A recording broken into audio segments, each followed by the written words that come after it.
Tonight on Currents News, a Brooklyn priest chosen by Pope Francis to lead the Diocese of Paterson, New Jersey. But that means Father Kevin Sweeney will have to say goodbye to Sunset Park, his home for the last 10 years. I'm Jessica EASTHOPE, and that story's next. Pope Francis is concerned about New York City, so concerned he placed a special checkup call. Learn who the Holy Father is keeping in his prayers. And Cardinal George Pell's first interview as a free man. He says the culture wars are real. Plus this. A Brooklyn pizza shop is giving back to the community even as it struggles to survive. The owner is making sure kids have enough to eat. I'm Emily DROOBY, and I'll have that story. And it's been 1 year since the Notre Dame fire. The beloved cathedral still crippled. Its rebuild in limbo. The news starts now.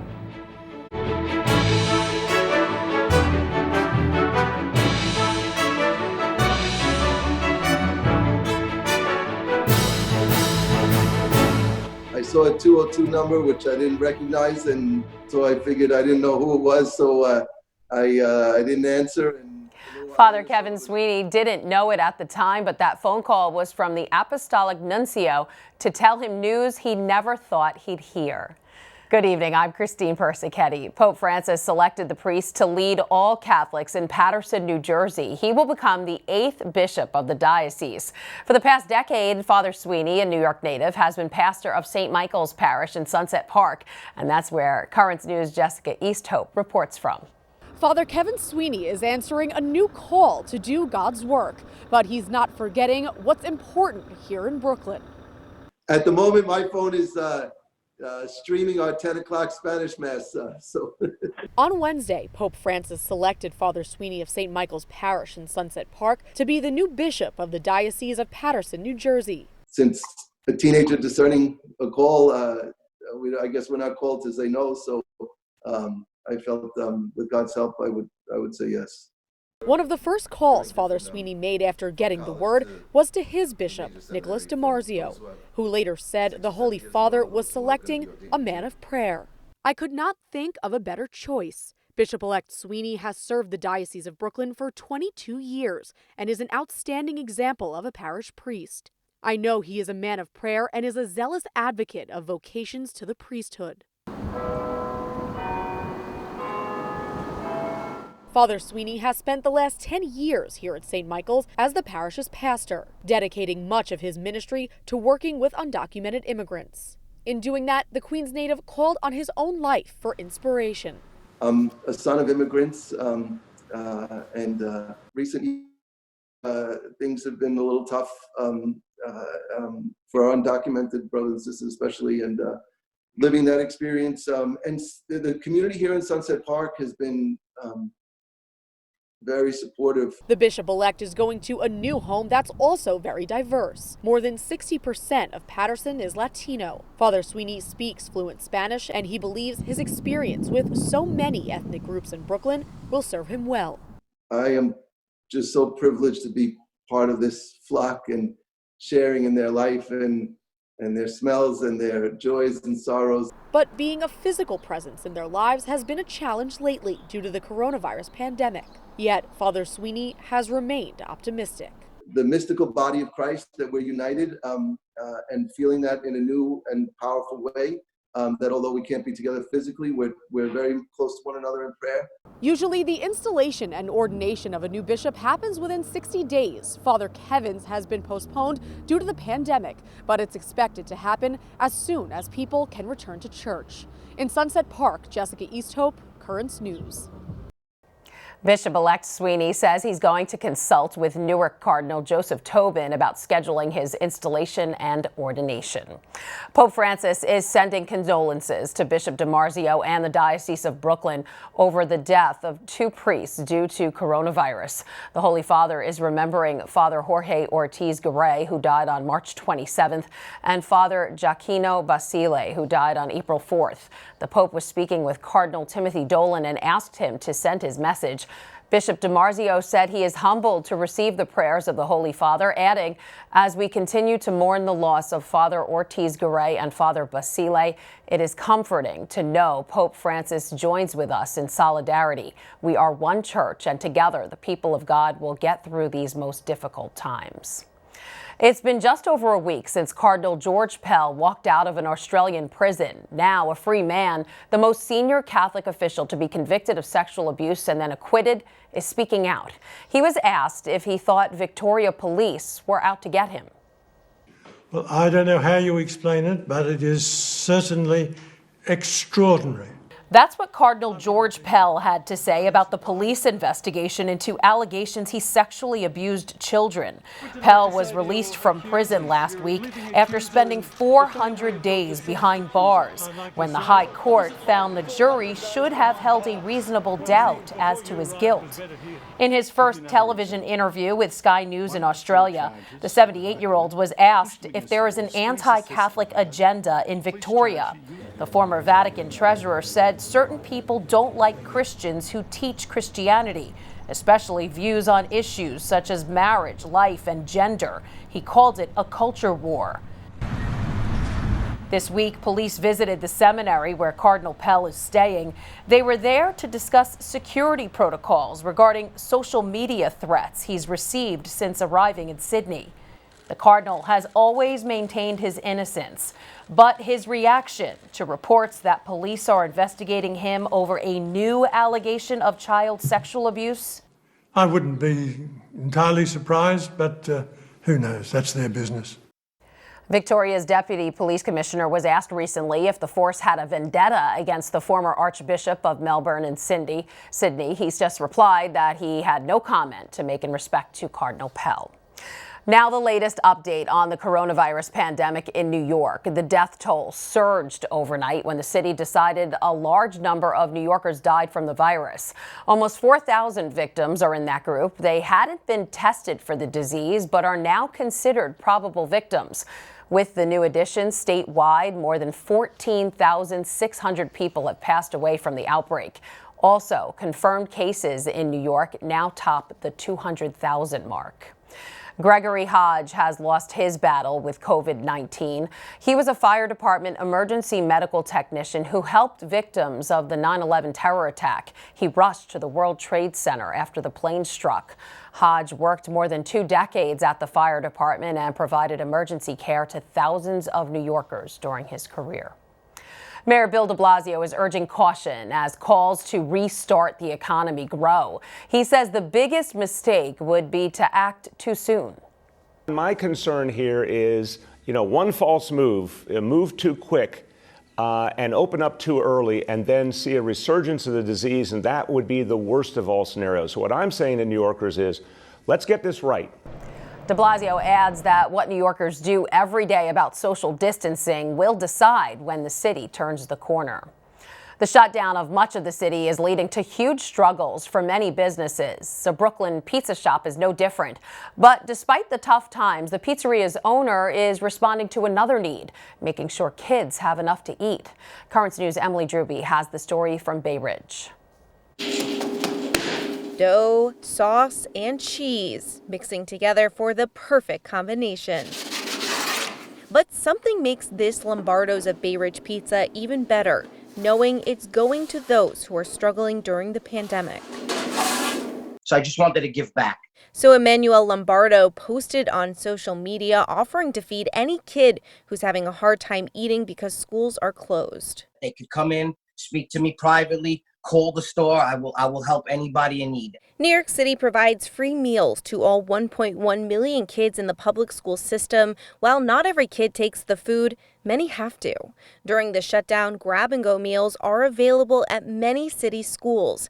At first for students only, now the meals are available to anyone who might need them. Just like the city, Emmanuel is also extending his offer from students to anyone who is hungry. He's also providing free food to hospital staff, EMTs, police officers, firefighters, all of those on the front lines. Some of his customers are also pitching in to help out. I want to thank all the customers that come to Lombardo's and who have eaten there, that get called up and they donate, and everybody's donated. Like most businesses across the country, Lombardo's of Bay Ridge has been having a tough time during the pandemic. Profits are down, but that isn't stopping the Catholic man and his family from giving back.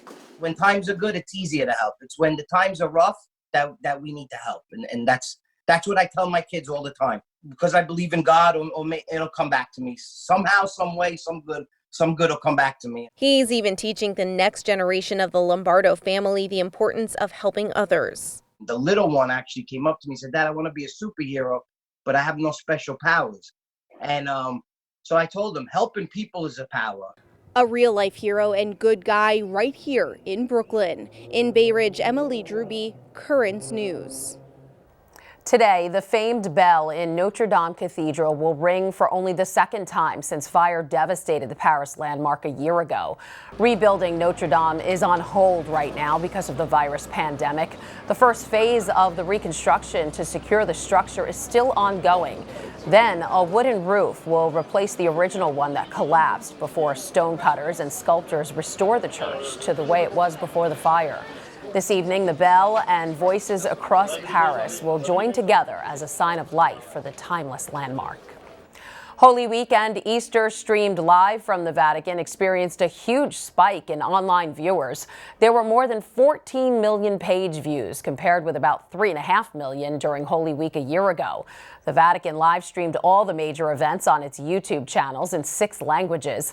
The Pope's social media accounts also saw a big growth. His Twitter following exceeded 50 million. There's a lot more news headed your way. Check your bank account today. You may have some extra money in there. An update on those government stimulus checks coming up. Plus, you're not the only ones working from home. So are cyber criminals. Just ahead, some advice on how to stay safe while doing work and school assignments online. And a woman's coronavirus test results didn't shock her, but the bill she received did. Stay with us. Now you can help us put your faith in the news. The next time you capture a newsworthy event, send us your pictures or video. It's easy. Go to netny.tv/send us, and you may see your submission on Currents News.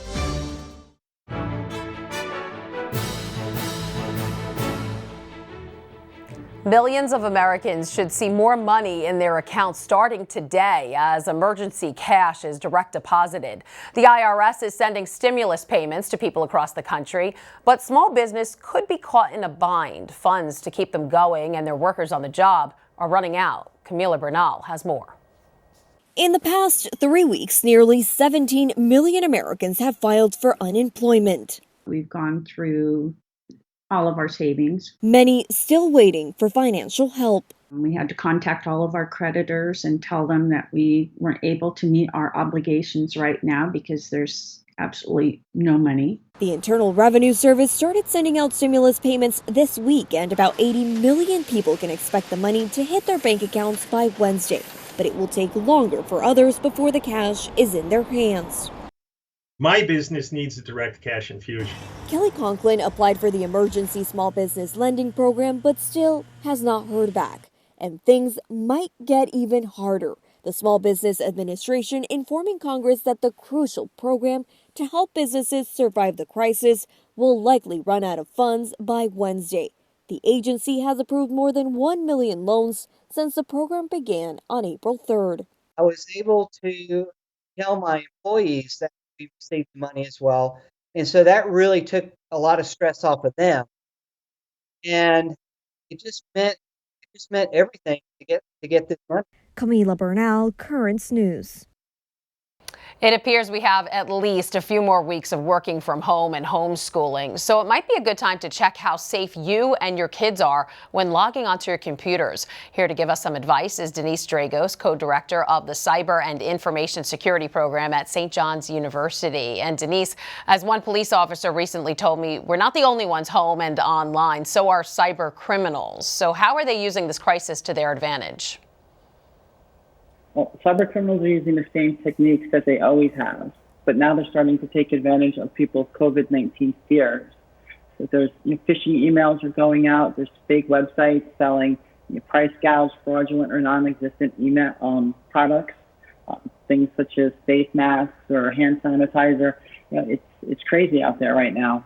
There's sites laced with malware as well. Prescription drugs are being sold online, but it's you have to be really careful where you're getting your things. You shouldn't just start online looking for supplies on these random websites because you can't trust them.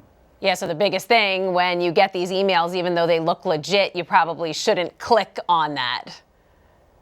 No, you have to be really careful with your email and what you're clicking. You shouldn't actually click in anything in an email because you don't know for sure who sent it. Mm-hmm. If something comes from your bank, for example, just go to the bank's website and log into your account and then check and see if you have any messages in there or whatever the issue is, because it'll be in your account as well. Right. And it's a big security issue for our children because many are using Zoom and other technologies for distance learning. But the New York City public schools won't even allow their teachers and students to use Zoom. So how safe are those programs? Well, it's challenging. There's been a lot of issues identified with Zoom specifically, as of late.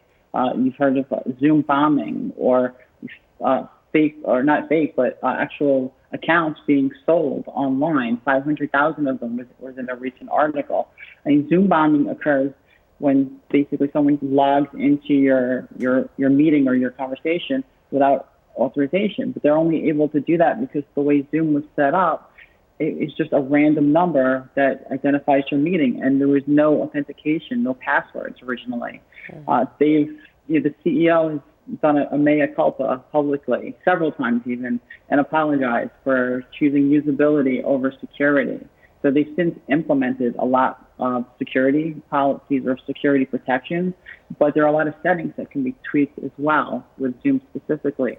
But it's not just Zoom though. There are many other similar type platforms, but they all have similar issues. You have to understand how they work and understand the configuration of them. So how do we make these technologies safer? How do we stay safe? How do our children stay safe when we're doing all this work and homeschooling? Well, there's two sides to it. There's going to be the companies or the schools have to do what they can do on their side. So as far as companies or schools, you have to consider several things. You have to think about the sensitivity of the meetings, of the conversations, what's being discussed.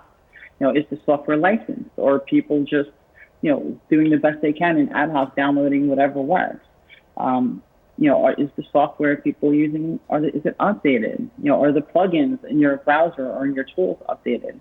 On the home user side, you have to protect your local machine. Update your operating system, update the programs that you have installed on it.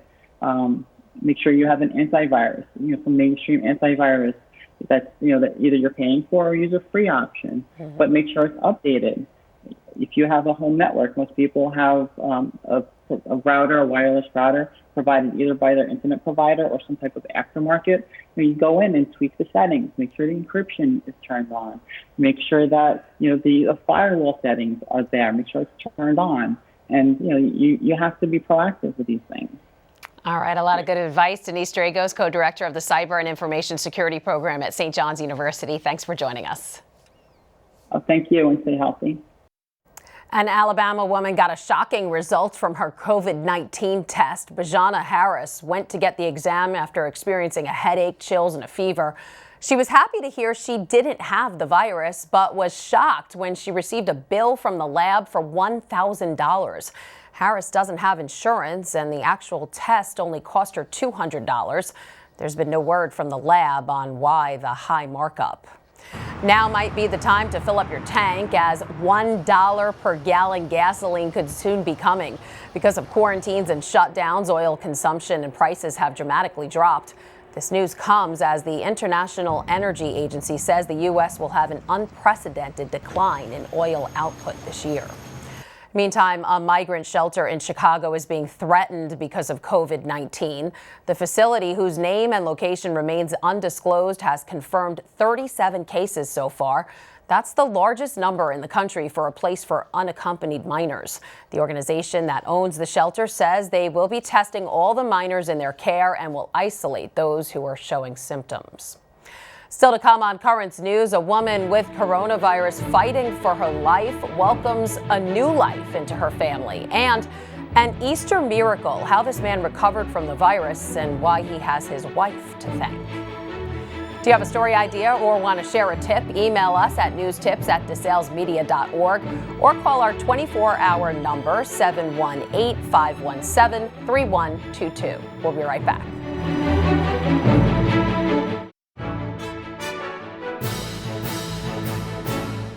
A frightening experience for a pregnant mom about to give birth. She was infected with coronavirus. Then she went into a coma. When she woke up in a Washington State hospital, she still had COVID-19, but was no longer pregnant. Sarah Hurwitz picks up the story from there. The last several weeks for Angela Primachenko have been a blur. I wasn't sure where I was. I was very confused. I didn't have a belly anymore. I didn't know where my baby was. I was in isolation. I hadn't been able to see my husband. A nightmare visit to the hospital that turned into a 17-day stay fighting for her life and her unborn child. And it all started with a cough. That kind of cough. And then for a while, and then it kind of got a little bit worse. And then I started having a hard time breathing at night. Not long after Angela tested positive for COVID-19, was admitted to the hospital and put on a ventilator. All of us were just like, God, if you don't come through, we might lose our sister. Doctors delivered her baby at 34 weeks while Angela was in an induced coma fighting the virus. This is her daughter, Ava. Which means breath of life. And I'm like, I just really like it. I think Ava is just such a beautiful name.